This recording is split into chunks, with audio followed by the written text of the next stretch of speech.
Et si je vous disais que les dinosaures de Jurassic Park étaient faux, qu'une histoire de jouet se cacherait en Tsum Tsum, ou qu'un personnage inattendu qu'on aperçoit dans le premier film reviendrait dans Jurassic World? Salut et bienvenue dans ce nouvel épisode des Fan Theories. Et aujourd'hui, après le vote de la dernière vidéo et à l'occasion de la sortie de Jurassic World 3, Le Monde d'après, on va parler des dinos de Jurassic Park. Triceratops, Ankylosaure, Tyrannosaurus Rex, Metiacanthosaurus. À part faire de sacrés scores au Scrabble, toutes ces bébêtes à dents pointues cachent bien des secrets. Après chaque théorie, je vais vous partager des recherches et mes avis sur la vraisemblance de ces histoires. Et n'hésitez pas à faire de même en commentaire, en me disant si pour vous elles sont crédibles ou pas crédibles. Ok, on commence tout de suite avec la première théorie.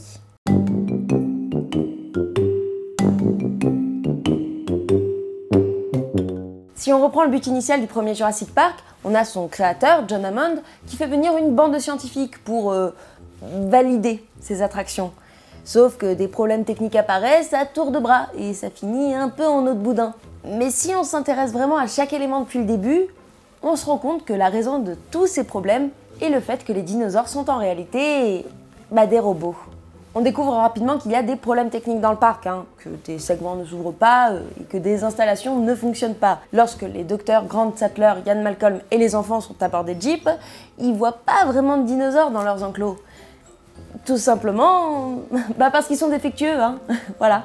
Mais l'ambiance, le lieu, le personnel, qui sont en fait des acteurs, jouent le jeu du faux parc à thème. Si John Hammond invite Alan Grant, un paléontologue reconnu, et le mathématicien Ian Malcolm sur son île, c'est pas pour leur montrer des dinosaures, mais pour voir s'il a créé des robots dinos assez convaincants pour tromper, même des scientifiques. Lorsqu'ils sont enfermés dans le bunker après l'attaque des premiers dinos, Hammond essaye de se justifier en évoquant le désastre du lancement de Disneyland. Quand ils ont ouvert Disneyland en 1956, rien ne marchait. Oui, rien. Mais John, quand les pirates des Caraïbes se détraquent, les pirates ne dévorent pas les touristes. Plus tôt dans le film, Hammond raconte que la première attraction qu'il a présentée en arrivant d'Écosse est un cirque de puces. Si vous connaissez pas, c'est un truc vieux comme le monde. C'est une sorte de mini-cirque où des forains font croire que des puces, donc des insectes invisibles à l'œil nu, exécutent des tours de dingue. Mais bon, comme l'a voulu même Hammond, Tout bougeait, c'était motorisé bien sûr, mais le public avait l'impression de voir les puces. Oh, je vois les puces, maman, tu vois pas les puces? Mais avec ce parc, je voulais montrer quelque chose qui ne soit pas une illusion. on te voit venir, John, on te voit venir. Les dinosaures seraient programmés pour être juste une attraction et ne surtout pas devenir dangereux. Mais bon, lorsque Dennis Nedry coupe l'alimentation pour pouvoir voler les embryons, les robots redémarrent et perdent leur sécurité, méchanceté. Comme ils ont été construits comme des intelligences artificielles, ils ont conscience de leur nature animale, qui était sur le bouton off jusque-là. Mais avec cette réinitialisation, le programme a été effacé et ils deviennent de vrais dinosaures avec un instinct de prédateur. Et si on pousse l'idée encore plus loin dans le méta, ce sont de vrais animatroniques qui sont utilisés dans le film. En gros, des robots qui jouent des robots. Et enfin, rappelons que Michael Crichton, l'auteur du livre Jurassic Park, a écrit un autre roman sur un parc à thème où les attractions se retournent contre les visiteurs. Westworld. Elle est carrément crédible cette théorie en fait. Quand on y pense, le fait de cacher les dinosaures pour créer un sentiment de frustration, ça marche presque aussi bien que de les montrer en direct. L'argument de Disneyland ne vient pas non plus de nulle part.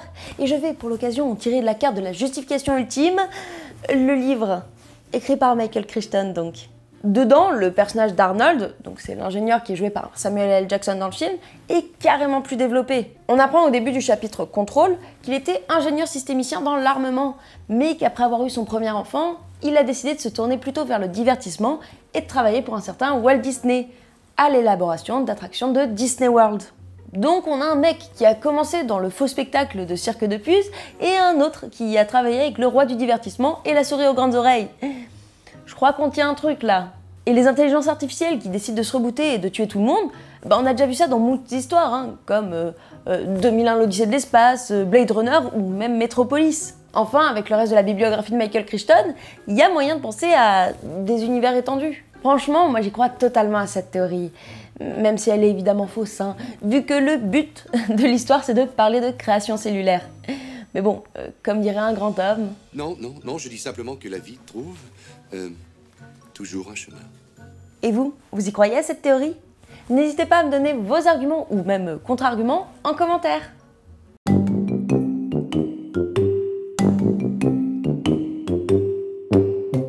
Alors oui, parfois il existe des crossovers auxquels on n'aurait pas pensé. Mais en vrai, cette théorie avance que Dennis Nedry, joué par Wayne Knight, aurait finalement pu s'échapper du Jurassic Park.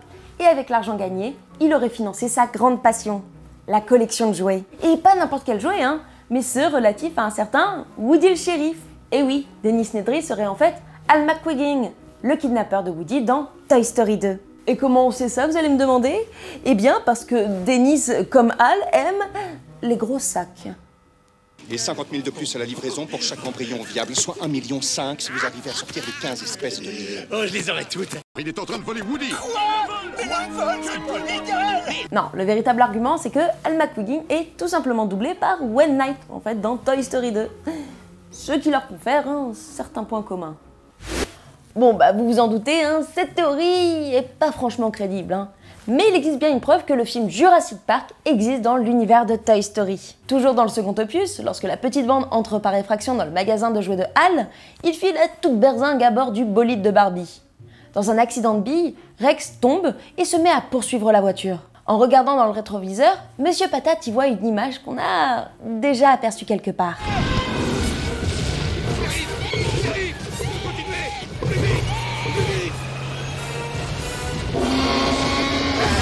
Eh, t'as la ref? Oh, c'est un bon concept ça.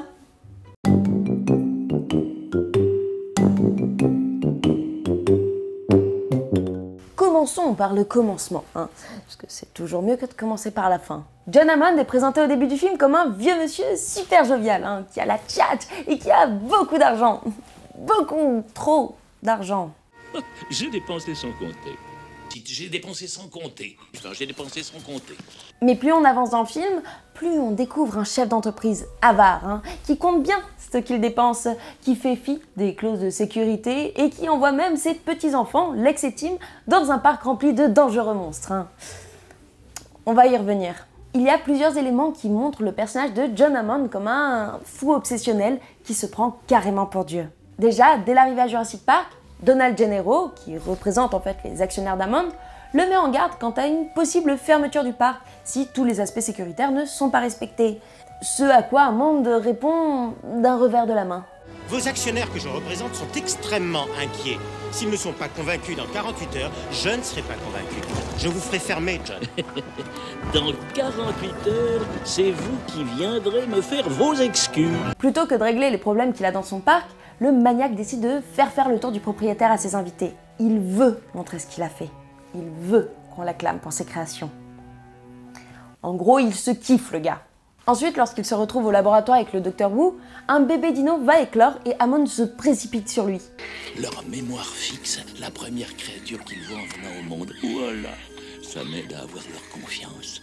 C'est pour ça que j'ai assisté à toutes les naissances de toutes les petites créatures de cette île. Ce besoin de reconnaissance démontre une véritable mégalomanie. Le gars veut carrément être la maman des nouveau-nés de l'île. Et c'est aussi à ce moment-là que le Dr Wu explique qu'ils peuvent choisir le sexe des embryons, en ajoutant un chromosome ou non. Ça a quand même l'air vachement plus facile qu'en cours de SVT ce machin-là. Ah, et juste avant, quand il fait découvrir les lieux à ses invités, il passe un petit film où il interagit avec lui-même, en expliquant les principes du clonage. Voilà, on a posé les bases d'un personnage super orgueilleux qui a des rêves de démultiplication. Maintenant, parlons de ses petits-enfants. Dans le fil de l'histoire, Lex et Tim servent surtout à faire évoluer le personnage d'Alan Grant, qui, de base, aime pas trop les mioches. Mais en fait, pourquoi sont-ils là? On sait qu'ils sont venus voir leur grand-père qui vient d'ouvrir son nouveau parc d'attractions.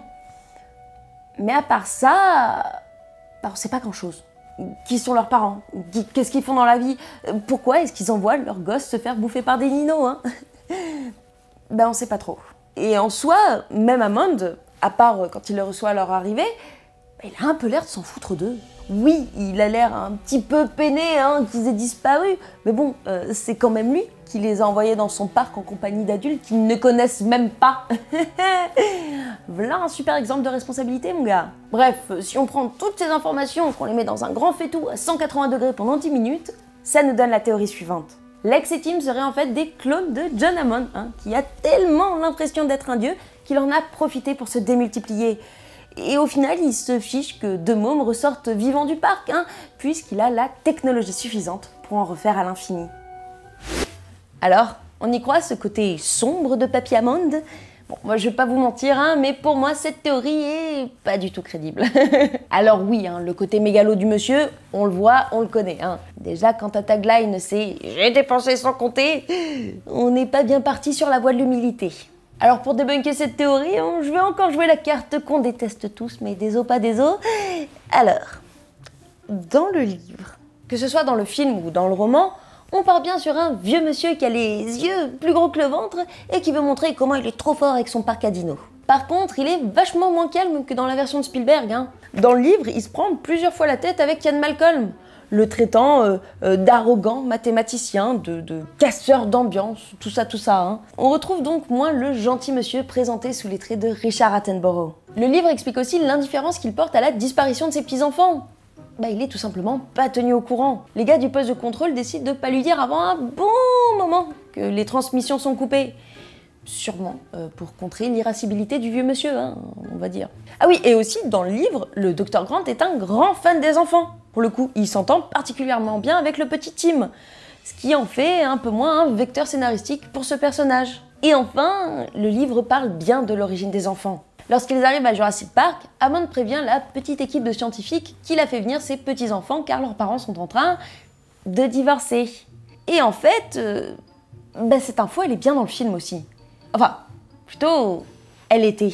En gros, en 2 clics, vous pouvez trouver le scénario original de Jurassic Park écrit par David Koepp. Et il semblerait que dans la scène où la petite communauté du dino va entrer dans les Land Cruiser pour visiter le parc, Hammond disait « Ayez un cœur, messieurs, hein, leurs parents sont en train de divorcer et ils ont besoin d'une distraction. » Pourquoi l'info a été enlevée de la version finale, j'en ai aucune idée. Et là, pour le coup, si vous savez, je serais super curieuse. Donc n'hésitez pas à me dire en commentaire, parce que là, vraiment, je vois pas pourquoi ça a été enlevé. C'est un peu chelou. Oh et tiens, est-ce que vous en profiteriez pas pour vous abonner? Je sais qu'on vous le demande beaucoup, trop souvent. Dans les vidéos, mais vous êtes quand même près de 30% à regarder mon travail sans être abonné. Et en vous abonnant, ça vous enverra des alertes dès que je sors une vidéo. Et surtout, vous imaginez même pas à quel point c'est un soutien énorme. C'est plus vous abonnez, plus ça fait grandir la chaîne, et plus je pourrais faire des vidéos qualitatives et quantitatives aussi. Donc voilà, un petit clic et bim, vous rendez la mamie heureuse. Est-ce que c'est pas formidable ça? Ouais, c'est plutôt pas mal. Donc, je vous laisse cliquer juste là et on passe tout de suite à la dernière théorie.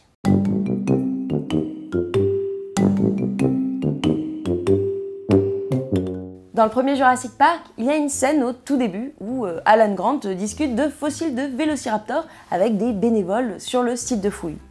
Sauf qu'il est coupé par un gamin pas très poli qu'il prend un peu de haut. Ça n'a pas l'air très effrayant. C'est juste comme une grosse dinde. Autant vous dire que le Dr Grant, il aime pas trop ça, hein, et il commence même à lui faire peur en lui décrivant une attaque de raptor, et en sortant de sa poche une griffe grosse comme ma main. Inutile de vous dire que le môme après ça, il aura pas la même vision des dindons qu'avant. Une théorie avance donc que cette conversation a totalement traumatisé l'enfant, et qu'à partir de ce jour-là, il n'a pas juste appris à respecter les dinosaures, et plus particulièrement les vélociraptors, mais qu'il en est devenu totalement obsédé, et qu'il a tout fait pour en devenir un expert. Quand Jurassic World a ouvert, il a postulé pour un emploi et a été recruté pour superviser le programme de reproduction des vélociraptors. Et ce petit garçon, ce serait donc Owen Grady, le personnage que joue Chris Pratt dans la saga des Jurassic World. Pour moi, cette théorie est tout à fait crédible. Déjà, dans le film originel, le garçon est jamais nommé, hein. Même au générique, il est juste crédité Volunteer Boy. De plus, l'acteur qui le joue, Whit Hertford, avait 37 ans en 2015, hein, au moment de la sortie du premier Jurassic World, alors que Chris Pratt en avait 36. Et vu que l'intrigue de Jurassic World se passe bien, donc 22 ans après les événements de Jurassic Park, on est bon niveau timing. Et ce qui est assez pertinent, c'est que le Dr Grant demande au gamin de témoigner un peu de respect envers les raptors. Alors essaie de te montrer un peu respectueux. Ok. Et comme le dit si bien Owen, alias Chris Pratt, je ne contrôle pas les raptors. C'est un lien qui s'établit, qu'un respect mutuel rend possible. Alors, il y a même un journaliste de Slash Film qui a directement demandé au réalisateur de Jurassic World, Colin Trevorrow, ce qu'il pensait de cette théorie. Autant demander aux concernés, hein. Et en gros, il lui a dit « Je ne suis pas certain de vouloir répondre parce que la spéculation est trop amusante. Ne tuons pas le plaisir. » Donc si même le réal joue à cache-cache, bon, par contre, il y en a à qui cette théorie fait pas trop plaisir, hein. Et c'est justement le volunteer boy même, hein, Whitehead Ford, qui a tweeté en juin 2015 « Pour info, Chris Pratt ne joue pas une version adulte de mon personnage en Jurassic World. C'est mon rôle. » Fichtre. Un peu biaisé le 8, hein. Alors, c'est crédible pour vous tout ça ou pas? N'hésitez pas à en débattre en commentaire et potentiellement en fait me proposer d'autres théories, que ce soit sur Jurassic Park ou même Jurassic World. Et dites-moi aussi ce que vous pensez de ce format de vidéo. Moi personnellement, je m'amuse beaucoup à le faire. C'est assez rigolo à écrire et à fouiller comme ça. Et ce serait trop bien si vous participiez aussi en m'envoyant vos propres théories. Ou alors, vous pouvez aussi voter pour le prochain film que je vais faire. Pour le coup, on va partir du côté des super-héros parce que je vous donne le choix entre les fan théories sur Thor ou sur Captain America. Je vous laisse voter pour votre préféré dans le post épinglé en commentaire. Et n'hésitez pas à proposer vos propres théories à ces films, ou même à d'autres, à l'adresse mail lamaniedesfanthéories@gmail.com. Pensez évidemment à vous abonner à la chaîne si ce n'est pas encore fait, hein. C'est un énorme soutien, donc juste le petit clic sur s'abonner. Et vous pouvez aussi faire un tour sur mon Twitter, mon Insta ou mon TikTok, où je vous raconte plein d'autres anecdotes sur le cinéma. Et si vous voulez me donner un petit coup de main supplémentaire, hein, ça fait toujours plaisir, vous pouvez venir faire un tour sur mon Utip. Et sur ce, je vous dis à très vite pour d'autres fan théories plus folles les unes que les autres.